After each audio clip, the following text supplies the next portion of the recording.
সরকার দেশ পরিচালনার দায়িত্ব নিয়েছে। আমাদের নেতা তারেক রহমান মাননীয় প্রধানমন্ত্রী, উনি যে যাত্রা শুরু করেছেন সেটি হচ্ছে কল্যাণমুখী রাষ্ট্র গড়ার, এটি মানবিক বাংলাদেশ গড়ার যে স্বপ্ন তরুণরা দেখেছিল সেই স্বপ্ন বাস্তবায়নের কাজ শুরু করেছে। এটি উন্নয়নমুখী বাংলাদেশ গড়ার স্বপ্নই ছিল তাদের, এবং তারেক রহমান সেই স্বপ্ন বাস্তবায়নের কাজ শুরু করেছেন এবং সেই লক্ষ্যের সামনে নিয়েই উনি 6টা সিটিতে আমাদের প্রশাসক নিয়োগ করেছেন। আমরা ইনশাল্লাহ এই সিটিকে সুন্দরভাবে সাজাবো এবং মানুষের জন্য স্বস্তিদায়ক সিটি করব এবং একটি মাদকমুক্ত শহর, একটি যানজটমুক্ত শহর এবং একটি ধুলা মুক্ত মশকমুক্ত শহর আমরা গড়ে তুলব ইনশাল্লাহ।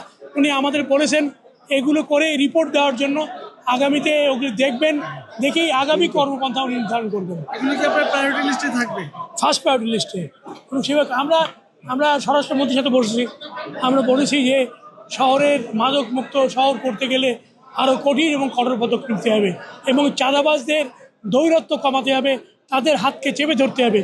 স্বরাষ্ট্রমন্ত্রী বলেছেন উনি এই 2টি কাজকে সফলভাবে সম্পন্ন করবেন, সেভাবে উনি কাজ শুরু করবেন। খুলনা তো আমাদের প্রাণের শহর, এই শহরের মানুষ আমাদের দিকে তাকিয়ে আছে যে আমরা এই শহরকে তাদের পছন্দের শহর হিসাবে সুন্দরভাবে গড়ে তুলব এবং সেই প্রত্যাশা নিয়ে আমরা কাজ শুরু করবো ইনশাআল্লাহ।